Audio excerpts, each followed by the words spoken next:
Сөйләшү ике як эчендә кызыклы булды. Өлкән буын вәкилләренең актив озын гомере буенча тәкъдим район җитәкчесеннән.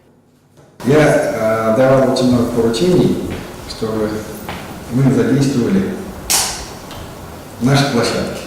Площадь, прекрасная площадь у нас, парк, на Сахарный парк, Дом дружбы народов и так далее, да? Дом культуры есть. И особенно открытые площадки летом, они должны использоваться. Бүгенге көндә районда пенсия яшендәге 13873 кеше исәпләнә. Шуларның 2000ннән артыгы актив тормыш алып бара. Спорт чараларында районның мәдәни тормышында катнаша. Өлкән яшьтәге нурлыларны культуралы һәм спорт ялына тагын да күбрәк тарту сөйләшү нигездә шул хакта барды.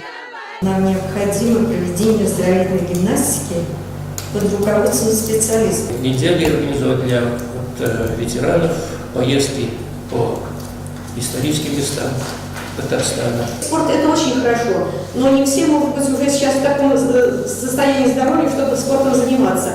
А вот социальная адаптация должна быть обязательно. И людям нужно знать, что они еще востребованы, что они кому-то интересны.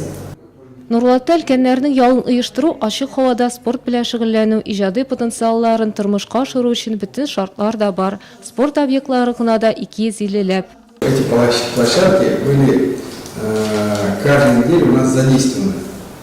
Очрашу форматы диалог рәвешендә район җитәкчесе тәкъдим итә, өлкәннәр үз фикерләрен белдерә, ә алар төрле һәм тормышка ашарлык. Өлкәннәр өчен махсус бию мәйданчыклары оештыру, тренерлар җитәкчелегендәге иртәнге гимнастикалар уздыру, велосипед юллары булдыру, республиканың күренекле урыннарына экскурсияләр һәм башкалар. Очрашу барышында Алмаз Әхмәтшин тимер юлчылар микрорайонында яңа ял зоналары булдыру, заманча чаңгы базасы төзү идеясе белән дә уртаклашты. Асылы бер өлкәннәр тормышын кызыклы һәм актив итү.